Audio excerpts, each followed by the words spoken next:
भारत में पिछले 5 सालों से लगभग 10,000 छात्र छात्राएं हर साल आत्महत्या करते हैं, जिसका कारण कुछ और नहीं बल्कि पढ़ाई में असफलता, जीवन में माँ बाप की इच्छा का दबाव और युवावस्था में होने वाला प्यार आकर्षण। इस कहानी का तात्पर्य आत्महत्या जैसी घटनाओं को बढ़ावा देना नहीं है। ये कहानी भी हर उस छात्र छात्रा की है जो ऐसी समस्याओं से गुजर रहे हैं। मेरा नाम हिंदी में छात्र, अंग्रेज़ी में स्टूडेंट और उर्दू में शागिर्द था। मैं एक मिडिल क्लास फैमिली से बिलोंग करता था। मेरे मम्मी पापा मुझसे बहुत प्यार करते थे। मैं जब से बड़ा हुआ मुझे क्रिकेट खेलना बहुत ही अच्छा लगता था, जिसकी वजह से मैं कभी कभार बीच स्कूल में से पीछे के रास्ते से भाग जाया करता था और जाकर कहीं भी अपने दोस्तों के साथ खेलने लगता था। सचिन तेंदुलकर, महेंद्र सिंह धोनी, वीरेंद्र सहवाग, युवराज सिंह, इन लोगों को देखकर मुझे बहुत मोटिवेशन मिलती थी कि मैं एक दिन इनकी तरह बनूंगा और अपने गांव का और अपने माँ बाप का नाम रोशन करूंगा। पर बात यहीं ख़त्म नहीं हुई। जैसा कि मैंने बताया, मेरे मम्मी पापा मुझसे बहुत प्यार करते थे, तो उन्होंने मेरे लिए उतने ही बड़े सपने भी देखे थे कि मैं एक इंजीनियर बनूं, जिसकी वजह से मेरे इंटर पास होने के तुरंत बाद उन्होंने मुझसे बिना बताए मेरा एडमिशन दिल्ली के एक बहुत बड़े इंजीनियरिंग कॉलेज में करवा दिया, जिसे जानकर मैं खुश तो बहुत था, पर मन ही मन उतना घबराया भी, क्योंकि मेरा सपना कुछ और था। पर मेरे माँ बाप ने कभी मुझसे पूछा ही नहीं कि तू क्या करना चाहता है, तुझे क्या बनना है। और मेरी भी कभी खुद से हिम्मत ही नहीं हुई उन्हें कुछ भी बताने की। मेरे पापा ने उस कॉलेज में एडमिशन कराने के लिए कुछ डोनेशन दिया था, जिसमें हमारी एक बहुत ही बड़ी ज़मीन बिक गई, जिन सब की वजह से मैं उनसे कुछ बोल ही नहीं पाया, सिवाय इसके कि मैं आगे की पढ़ाई करूं।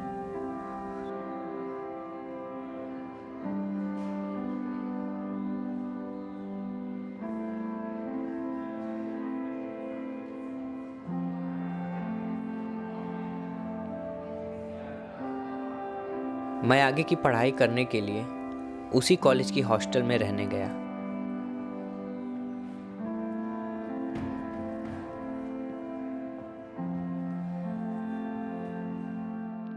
भाई हम्म। भाई 404 किधर है? प्रेशर है, आगे से दूसरा।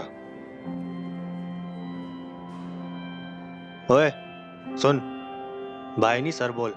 फ्रेशर है, फ्रेशर की तरह रहे।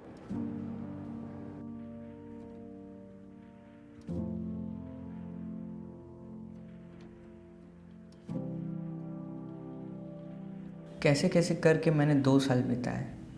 भले ही नंबर सिर्फ पास होने वाले थे, पर मैंने बहुत मेहनत की। तीसरा साल, जो कि बहुत ही मुश्किल से बीत रहा था, मुझे तो लगा वो मेरी पढ़ाई का आखिरी साल बनेगा,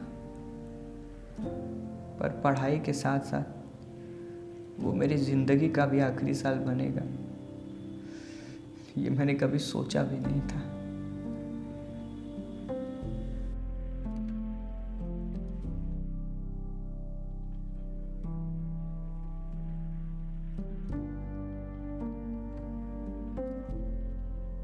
पढ़ाई में कुछ समझ ही नहीं आता था। ऐसा लगता था वो 3 इडियट्स मूवी में दिखाया है ना, कि लड़के के सर के ऊपर से बगल से अंडर रूट गुणा भाग की साइन चली जाती हैं। सेम उस वक्त मेरे साथ वैसा ही होता था।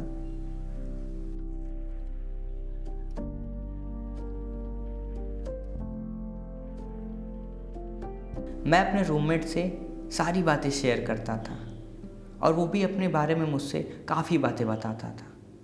और भाई, एग्ज़ाम का जुगाड़ चल रहा है ना? क्या जुगाड़ भाई? अरे भाई, इतना पढ़ता है दिन भर, तैयारी तो पूरी हो ही गई होगी। सच बताऊं भाई तो इस बार कुछ समझ में ही नहीं आ रहा है। अरे तो क्या हुआ यार? इस बार नहीं तो अगली बार कर लेना। भाई तेरे लिए कहना आसान है ना, मेरे लिए नहीं। क्यों भाई? छोड़, जाने दे, तू नहीं समझेगा। मेरी लाइफ में और तेरी लाइफ में बहुत डिफरेंस है। भाई जब इतना ही था तुझे तो तूने इंजीनियरिंग चूज ही क्यों की? कुछ और कर लेता। क्या करूं भाई, माँ बाप का सपना था, बस चल पड़ा। अरे इतना भी क्या सपना है यार। भाई एक बात बोलूं, उन्होंने मुझे सब कुछ दिया जो भी मुझे चाहिए था। तुम्हें बाज़ार में सब कुछ मिल सकता है, पर माँ जैसी जन्नत और बाप जैसा साया कहीं नहीं मिलेगा। उनके सपनों के लिए मैं इतना तो कर ही सकता हूँ। भले ही मेरा मन नहीं है, पर मैं कोशिश तो कर सकता हूँ ना, और कर भी रहा हूँ। अब फेल हूँ या पास हूँ, करता हूँ, देखते हैं, जो होना होगा वो होगा ही।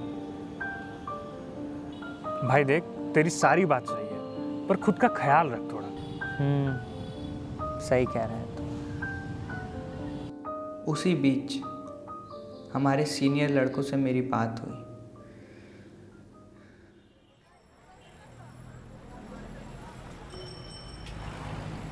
और भाई कैसे हैं? ठीक है छोटू, तू कैसा है? अपना भी सब ठीक है भाई। बढ़िया है। जल्दी कर भाई, लेट हो रहा है। अरे भाई सुनिएगा एक मिनट। हाँ बोल। भाई एक बात बताना, जब आप सेकेंड ईयर से थर्ड ईयर में गए थे तो आपको भी सिलेबस टफ लगा था या नॉर्मल था? ठीक ही ठाक था। क्यों, क्या हुआ? नहीं हुआ तो कुछ नहीं। वैसे आपके बैच में जब आप थर्ड ईयर में थे तो कितने लड़कों का फेल पास का रेशियो था? यार देख, सेकेंड ईयर थर्ड ईयर का कोई मतलब नहीं होता है, समझा? तुझे एक पते की बात बताऊँ? हाँ बताइए। पिछले 3 साल से देखता आ रहा हूँ, जो थर्ड ईयर में टॉप कर रहे हैं ना, वो भी आके फोर्थ ईयर में लटक जा रहे हैं। उनका सोच, जो थर्ड ईयर में भी फेल है, अब फोर्थ ईयर में क्या करेंगे। चल चलता हूँ।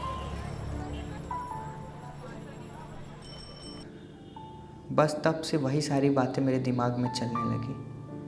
फेल पास, पास फेल, जिसकी वजह से मैं बहुत परेशान था। मैंने खाना पीना भी बहुत कम कर दिया था। हाँ भाई, पहुंच गया। अच्छा रुक, 5 मिनट में आता हूँ बस मैं। ओके।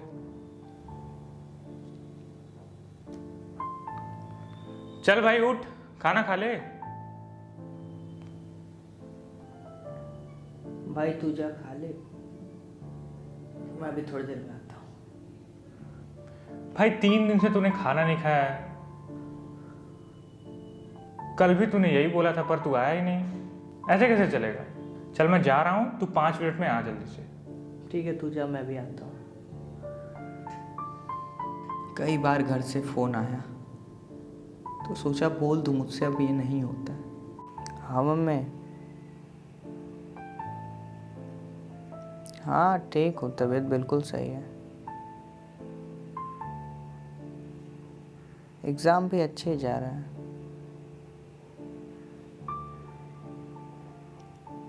ठीक है।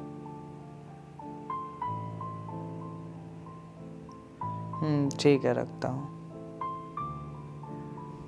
पर क्या करूँ, मुझे अपने माँ बाप को वो सपना दिखने लगता था जिसकी आस में वो कई साल से बैठे हैं कि मेरा बेटा एक इंजीनियर बन के आएगा।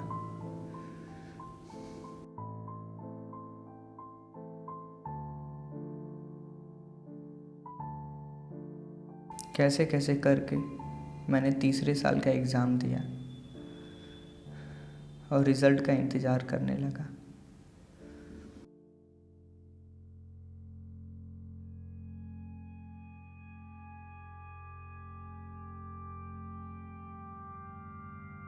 मेरी तबीयत भी धीरे धीरे बहुत बिगड़ चुकी थी।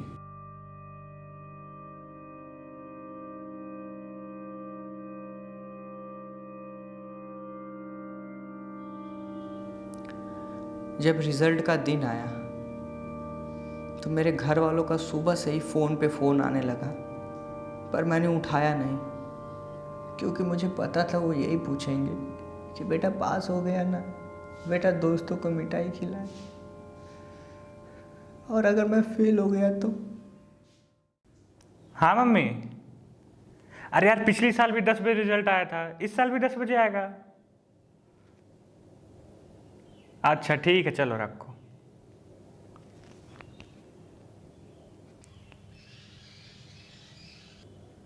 ओ भाई उठ जा, 9 बज गए हैं, 1 घंटे बचे हैं रिजल्ट आने में। भाई उठ ही गया हूँ, सोया नहीं था।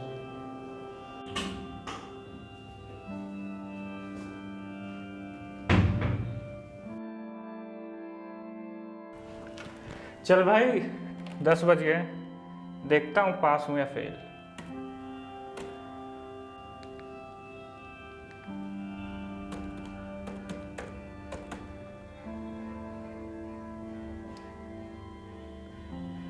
अबे यार फिर से फेल हो गया, अब फिर से एग्जाम देना पड़ेगा यार, शिट। क्या हुआ भाई? 3 में गया यार मैं तो, रुक फिर से देखूं, क्या पता पास कर दे। क्या भाई तू भी? अच्छा हट, मैं अपना देखता हूँ। नहीं तू रोल नंबर बोल, मैं देखता हूँ। अच्छा रुक 1 सेकंड।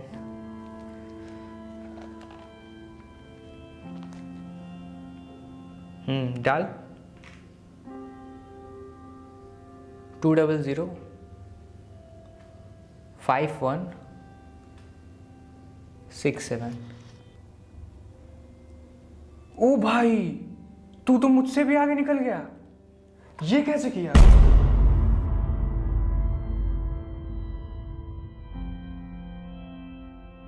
रिजल्ट आ गया था और मैं 4 सब्जेक्ट में फेल था। मेरी हिम्मत ही नहीं हो रही थी घर पे कुछ बताने की। आखिर बताता भी क्या कि मैं फेल हो गया, वो भी 4 सब्जेक्ट में। मेरे समझ से सब बाहर हो गया था कि मैं क्या करूं। मैं बिल्कुल पागल सा हो गया था। मुझे कुछ भी समझ नहीं आ रहा था मेरे साथ क्या हो रहा है और क्यों हो रहा है।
और इन सब से छुटकारा पाने के लिए मैंने कुछ ऐसा किया कि मैं सबसे दूर चला गया, और जिसकी वजह से मेरा क्रिकेटर बनने का और मेरे माँ बाप का मेरे इंजीनियर बनने का दोनों का सपना अधूरा रह गया।